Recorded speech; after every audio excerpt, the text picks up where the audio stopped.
আমি ডক্টর বিধানচন্দ্র রায় সম্পর্কে জেনেছি, পড়েছি। আমি 2006 সাল থেকে এমএলএ। আমি 2006 সালে বিধানসভা জেতার পরে লাইব্রেরিতে ডক্টর বিধানচন্দ্র রায়ের একাধিক ভাষণ আমি পড়েছি, মনের মধ্যে গ্রহণ করার চেষ্টা করেছি। আজ নয়, 20 বছর আগে।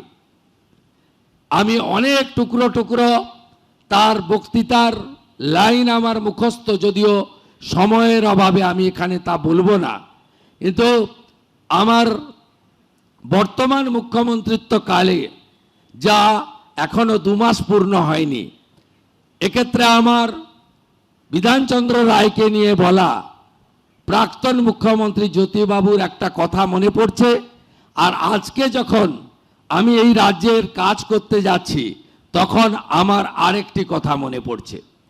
প্রয়াত প্রাক্তন মুখ্যমন্ত্রী জ্যোতিবাবু দায়িত্ব নেওয়ার পরে বলেছিলেন যে যেখানেই আমি শুরু করতে যাচ্ছি সেখানেই দেখছি ডাক্তার বিধানচন্দ্র রায় শুরু করে দিয়ে গেছিলেন।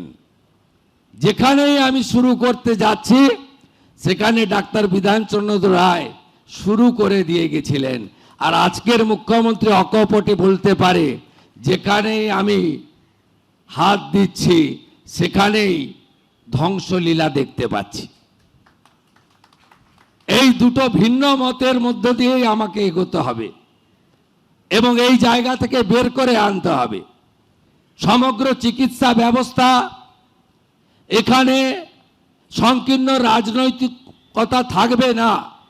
এখানে ধর্ম সম্প্রদায় ভেদাভেদ, মত পথের পার্থক্য, ওরা আমরা পছন্দ অপছন্দ থাকতে পারে না। কারণ স্বামী বিবেকানন্দ বলে গেছেন, ব্রহ্ম হতে কীট পরমাণু, সর্বভূতে সেই প্রেমময়, মন প্রাণ শরীর অর্পণ করো এসকে এসবের পায়ে, বহু মুখে সম্মুখে তোমার ছাড়ি, কোথা খুঁজিছ ঈশ্বর, জীবে প্রেম করে যেই জন, সেই জন সেবিছে ঈশ্বর।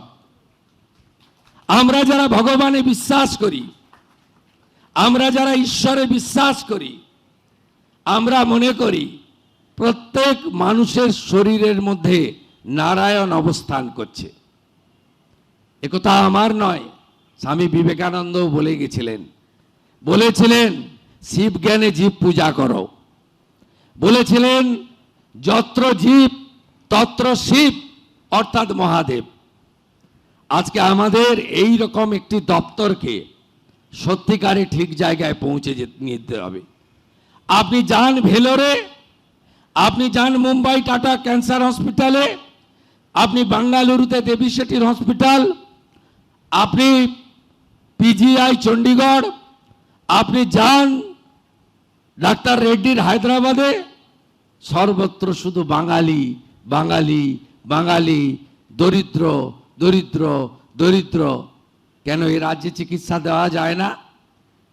সুবীর বাবু, গীতা দিদির মতো লোকেরা, ডাক্তার সুকুমার বাবুর মতো লোকেরা, যারা ডক্টর বিধানচন্দ্র রায়ের পরবর্তী সময়ে এ রাজ্যের চিকিৎসা ব্যবস্থাকে এগিয়ে নিয়ে যাচ্ছে, এত হস্তক্ষেপ, এত দমন পীড়ন, এত আমরা ওরা, এত অবহেলিত চিকিৎসা ব্যবস্থা, এটা কি কাম্য ছিল? কারণ এই পশ্চিমবঙ্গ আমি মনে করি মেধাতে শুধু ভারতবর্ষ নয়, পৃথিবীর যে কোনো আধুনিক রাষ্ট্রকে টেক্কা দিতে পারে। আজকে যখন ইউরোপের বড় বড় হসপিটালে আপনি যাবেন, সেখানে বাঙালি ডাক্তারদের দেখতে পাবেন। আমি অনেকদিন এমপি ছিলাম, দিল্লি যাতায়াত করতাম, প্রচুর এনআরআই বিদেশে থাকা সিনিয়র ডাক্তাররা, তারা সব যাতায়াত করতেন বছরে দুর্গাপুজোর সময় বা যখন ওখানে প্রচন্ড বরফ পড়ে, উইন্টার ইত্যাদি হয়, ওরা আসেন এখানে। অনেকের সঙ্গে দেখা হতো, পরিচয় করতাম। কেউ যুক্তরাষ্ট্র, কেউ যুক্তরাজ্য, কেউ জার্মানি, কেউ ফ্রান্স, কেউ কানাডা, সব বড় বড় হসপিটালগুলোতে নেতৃত্ব দিচ্ছেন, এইচওডি হয়ে বসে আছেন এই বাঙালি চিকিৎসকরা। আর বাংলার লোকগুলো ভেলোরে লম্বা লাইন দিয়ে দাঁড়িয়ে আছে। বাংলার লোকগুলো মুম্বাই টাটা ক্যান্সার হসপিটালের সামনে লাইন দিয়ে দাঁড়িয়ে আছে। তার সঙ্গে অন্য রাজ্যের লোক দাঁড়িয়ে, তার হাতে আয়ুষ্মান ভারতের কার্ড, এমআরআই স্ক্যান, রক্ত পরীক্ষা। পাশে থাকা উত্তরপ্রদেশ গুজরাটের লোকটাকে টাকা দিতে হচ্ছে না, আয়ুষ্মান ভারতের কার্ডটা দেখাচ্ছে। আর পশ্চিমবঙ্গের লোকটা, গরিব লোকটা ওর দিকে তাকিয়ে আছে করুণ দৃষ্টিতে। আর 12,000 টাকা, 14,000 টাকা, 18,000 টাকা পরীক্ষার বিল মিটাচ্ছে। এটাই কি বাংলায় কাম্য ছিল? এটাই কি বাংলায় কাম্য ছিল? হসপিটালগুলোতে বেহাল অবস্থা, রুগী শুয়ে আছে, তার সঙ্গে কত প্রাণীও শুয়ে আছে যাদের সেখানে থাকার কথা ছিল না। কি অবস্থা করে রেখেছেন হসপিটালগুলো, কি অবস্থা করে রেখেছেন স্বাস্থ্য ভবনে, কি অবস্থা করে রেখেছেন মেডিকেল কলেজে। কেন যোগ্যতমের উদ্বর্তন হবে না? আসুন সবাই মিলে শপথ নিই, প্রথমে যদি বিহাল অবস্থার হাল ফেরাতে হয় চিকিৎসা ক্ষেত্রে করতে হবে। এই 1.5 মাসে আয়ুষ্মান ভারতের মৌ চুক্তি স্বাক্ষরিত হয়েছে। এই 1.5 মাসের মধ্যে আয়ুষ্মান ভারত চালু হয়েছে। এই 1.5 মাসের মধ্যে আজকে এই মহতি দিনে, আজকের এই সুন্দর দিনে, আজকের এই অত্যন্ত গুরুত্বপূর্ণ দিনে আমরা এই কয়েকটি ছোট্ট প্রয়াসের মধ্য দিয়ে স্বামীজির যে মহান মন্ত্র চরৈবতী চরৈবতী, এই মন্ত্রে আমরা এগিয়ে যাই।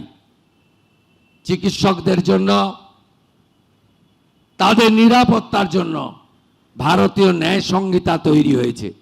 মাননীয় প্রধানমন্ত্রী নরেন্দ্র মোদীজির নির্দেশে কেন্দ্রীয় স্বরাষ্ট্রমন্ত্রী অমিত শাহজি 2023 সালে ভারতীয় ন্যায় সংহিতা এনেছেন। সেখানে দেখবেন ডাক্তারবাবুরা চিকিৎসার ক্ষেত্রে তারা কখনোই চান না কোনো রোগী মারা যাক বা তার ক্ষতি হোক। একটা দুটো যে এক্সেপশন নেই তা নয়, আমি সবাইকে ডিফেন্ড করছি না, কিন্তু যে আতঙ্কের পরিবেশ ছিল, যে ভয়ের পরিবেশ ছিল, তার ফলে যে চিকিৎসা আপনারা করতে পারতেন রেফার করে দেওয়ার মানসিকতা তৈরি হয়েছিল। ভারতীয় ন্যায় সংহিতার পরে ডাক্তারবাবুদেরকে সুরক্ষা প্রদান করেছে ভারতীয় ন্যায় সংহিতা, ভারতীয় আইন। ভয় কেটে গেছে, ভরসা এসে গেছে। আপনাদের সকলকে ধন্যবাদ জানিয়ে, সহযোগিতা প্রার্থনা করে আমার কথা শেষ করছি। খুব ভালো থাকবেন সবাই। সবাইকে আবার ধন্যবাদ। চিকিৎসক শব্দটিকে প্রণাম এবং শ্রদ্ধা জানিয়ে আমার কথা শেষ করলাম। ভারত মাতা কি বন্দে। আমাদের ভিডিও ভালো লাগলে লাইক এবং শেয়ার করুন। কমেন্ট সেকশনে গিয়ে জানান আপনাদের মতামত। আরও ভিডিও পেতে আমাদের চ্যানেল সাবস্ক্রাইব করুন এবং প্রতি মুহূর্তে খবরের আপডেট পেতে প্রেস করুন বেল আইকন।